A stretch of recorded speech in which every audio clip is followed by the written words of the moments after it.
Assalamualaikum warahmatullahi wabarakatuh.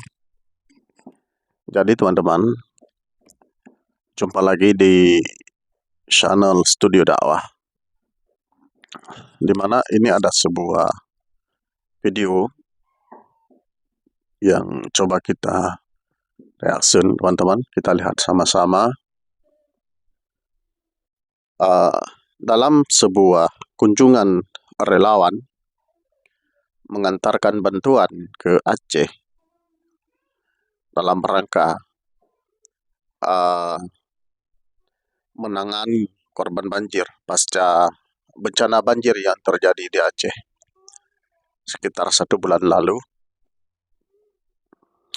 Hingga saat ini sejumlah relawan kemanusiaan terus berdatangan, baik yang memberikan bantuan makanan, pakaian, kemudian air bersih, dan segala macam. Artinya sebagai bentuk tanggung jawab sosial atau naluri kemanusiaan kita yang tumbuh di saat kita melihat penderitaan orang lain, semua tergerak untuk memberikan bantuan tersebut. Terlepas ada juga sebahagian daripada kawan-kawan kita yang juga ada di negara ini, di Indonesia, memandang dalam konteks yang lain tentang bencana ini. Jadi ada yang melihat ini dalam bentuk musibah, ada juga yang melihat ini dalam bentuk teguran. Bahkan ada pendapat ya dari kalangan netizen yang mengatakan ini adalah azab. Itu terlepas dari sisi mereka melihatnya. Namun yang jelas, kita melihat dari kacamata agama, ini adalah sebuah musibah yang datang dari Allah kepada siapapun. Tidak cuma Aceh. Hari ini mungkin kita melihat di depan mata kita sendiri, dominan musibah ini datang kepada Aceh, Sumatera, dan juga Sumatera Barat. Tapi yang namanya musibah tidak tertutup kemungkinan siapapun di antara kita, baik personal ataupun publik, tempat yang ramai, kita akan merasakan hal yang sama. Hanya tinggal menunggu jadwal antri saja. Jadi hari ini misalnya, ini adalah tanggal 18 Januari tahun 2026. Pagi ini teman-teman, sejak dari subuh tadi saya melihat bahwa di Pulau Jawa, di Bekasi, dan di beberapa tempat yang lain, bahwa di sana juga sedang mengalami banjir. Artinya kita tidak usah menyalahkan suatu kelompok, mengatakan hal-hal yang tidak baik kepada orang lain. Tidak sok suci dalam melihat sebuah fenomena.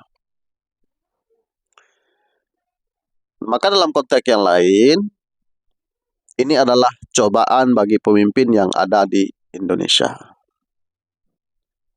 Dan juga cobaan bagi kita umat manusia yang selama ini mungkin sudah lalai dengan Tuhannya, sudah melangkah jauh dari ketentuan agama, sudah tidak lagi memperhatikan lingkungan tempat tinggal kita, maka kita diberikan cobaan-cobaan, ditegur untuk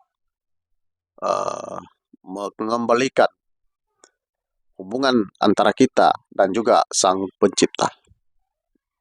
Oke teman-teman. Jadi ada sebuah fenomena kalau di Aceh itu tidak langka. Karena sebenarnya musibah yang datang silih berganti ke Aceh sudah tidak membuat masyarakat Aceh terlalu panik. Bukan cuma masyarakat Aceh. Jikalau kita mempunyai keimanan, maka segala sesuatu kita tidak melihat dengan kacamata yang bahir saja. Tapi coba kita lihat dengan kacamata keimanan. Siapa diri kita? Dan siapa Sang Khalik pencipta kita? Yang kapanpun, dari manapun asalnya kita, sehebat apapun kita, ketika dia mencobanya, dia mengambil kembali apa yang telah diberikan, itu adalah hak Sang Pencipta. Maka di sini yang kita butuhkan adalah kecerdasan berpikir. Bagaimana kita melihat diri kita dan bagaimana interaksi yang selama ini kita bangun dengan Tuhan Sang Pencipta alam ini. Sudahkah selama ini kita melakukan sesuatu sesuai dengan anjuran atau perintahnya? Atau kita sudah melenceng jauh, namun kita tidak menyadarinya. Jadi hal-hal seperti ini kita harus kembali kepada kesadaran. Jadi kesadaran tentang keretakan hubungan kita dengan Allah, kesadaran ketertinggalan kita tentang ubudiyah. Jangan kita melakukan sesuatu yang diperintahkan, yang sunat, yang diperintahkan saja sebagai kewajiban, sebagai bentuk tanggung jawab yang telah kita terima, tidak kita lakukan. Bagaimana dengan hal-hal yang lain? Oke teman-teman, jadi ada sebuah video teman-teman yang kita lihat di media sosial. Bagaimana ketika relawan yang berkunjung ke suatu tempat di Kabupaten Biren, korban banjir, dia tidak merasa sedih atas kehilangan harta bendanya, atas kehilangan keluarganya. Tapi yang membuat dia sedih, yaitu ketika kehilangan kesempatan untuk beribadat kepada Tuhan, kepada Sang Pencipta.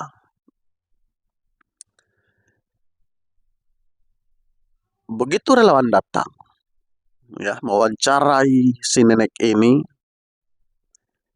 dia menyampaikan pesan moral tentang agama, tentang kematian, tentang hakikat hidup. Ini luar biasa. Artinya ketegaran kita dalam menghadapi bencana seharusnya ya seperti yang dilakukan oleh nenek ini. Kita tidak meratapi keadaan. Kita tidak seharusnya melulu memikirkan bagaimana kehidupan kita selanjutnya, apa yang kita makan, di mana kita mencari rezeki, bagaimana kehidupan anak-anak kita, dan segala macam. Tetapi ketika musibah itu datang, yang kita ingatkan adalah bagaimana ketika kita dijemput, namun kita belum siap. Oke teman-teman ya. Kita lihat videonya teman-teman. Ini dia videonya. Bila sebut kalimah Allah, bila musalawat ke Rasulullah. Ngak merempak katanya dengan Rasulullah bak boleh titi gepreh katanya hanya di padang macam. Nak dah dengar? Nah. Yang kedua musalawat apa? Ya. Baik atas dia kata mayat. Assalamualaikum, Assalamualaikum, bedah junian hancur. Bila datang salawat. Muncul sebah bila. Muncul sebah bila orang dah patih tentang lom begah kan. Bak tengku dia katanya. Badu bunga bau mali. Menyolo tanya muncul sebah. Kadang-kadang amalan katanya hansip, kadang-kadang wate bacing. Ucap surban Rasulullah kedua satu orang lima tersebut, kedua bacing. Nanti saya cacat Rasulullah kepada umat Muhammad. Yang baik kata, atau wate Allahu Akbar, Allahu Akbar, mudah ya sayang kedua. Bubut kebah bubut. Baik gaduh lalu dengan dunianya. Agak pegah lagu suluh yang awal mubek tak eleh, suluh yang akhir anak mudah menjaga. Abang terkejut mata duk ni laju tapi ke anak 5 perkara. Dah 5 perkara. Dah 5 perkara. Dah. Dah 5 perkara. Jawab. Mengucap 2 kalimat syahadat. 2 kalimat syahadat. Sembahyang sehari 5 waktu. Berpuasa. Ayang betul.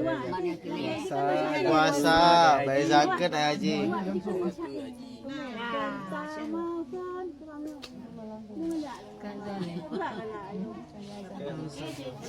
Sangat je bekal ke Yang kaya no. Ditanya taduk lendonyanyo nano. Lagi taduk yo kaya tapi yo kaya. Kan taduk kan diaman tano. Kedua data arta nama tu 60 boh, kapai 60 boh. Baik lemu guni hana puan tinan tinggal ini. Amalan yang diterima oleh Allah. Jadi beli kapal laudro kaya anu tua dunia hana tip di gitu lah. Dalam kitab naga buka dunia baca teh itu. Dunia menol merempak dengan Rasulullah bagi merok raja menol ke dunia. Nyandi kabungku. Pulamnya lantang kaya dengan dunia. Yang kedua anak beli lalu anak dengan dunia nyawa.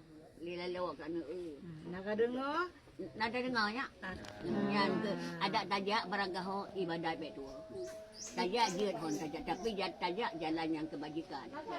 Jalan yang kemaksiat. Kayak zani, ha? Karena anak buah kita. Nah, teman-teman.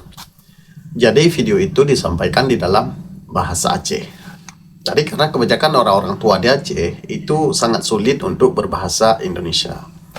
Bukan dia tidak tahu, tapi kalau kita sampaikan dia mengerti, tapi dia sulit untuk mengungkapkan karena akan bercampur antara bahasa Aceh dan bahasa Indonesia. Namun pesan yang disampaikan di situ lebih kurang. Yang pertama, kita tidak terlalu harus sibuk mencari dunia ini, mencari bekal di dunia ini. Yang kedua, kita harus banyak mengucapkan tasbih. Dan ketika kita mati kelak akan ada syafaat Rasulullah atau yang disebut situ adalah surban Rasulullah untuk menambah berat amalan kita karena kita mungkin kurang di dalam beramal tapi kita banyak mengucapkan tasbih sehingga ketika amalan kita itu agak merasa ringan diberilah surban Rasulullah pada hari kiamat. Jadi dan pesan-pesan moral yang lain tentang kehidupan di dunia ini hakikatnya adalah kita sedang mencari bekal untuk menuju kematian. Jadi itu lebih kurang yang disampaikan oleh nenek tadi, teman-teman. Jadi terima kasih pada kawan-kawan yang sudah menonton video ini. Lebih kurang saya mohon maaf. Billahi taufiq wal hidayah. Assalamualaikum warahmatullahi wabarakatuh.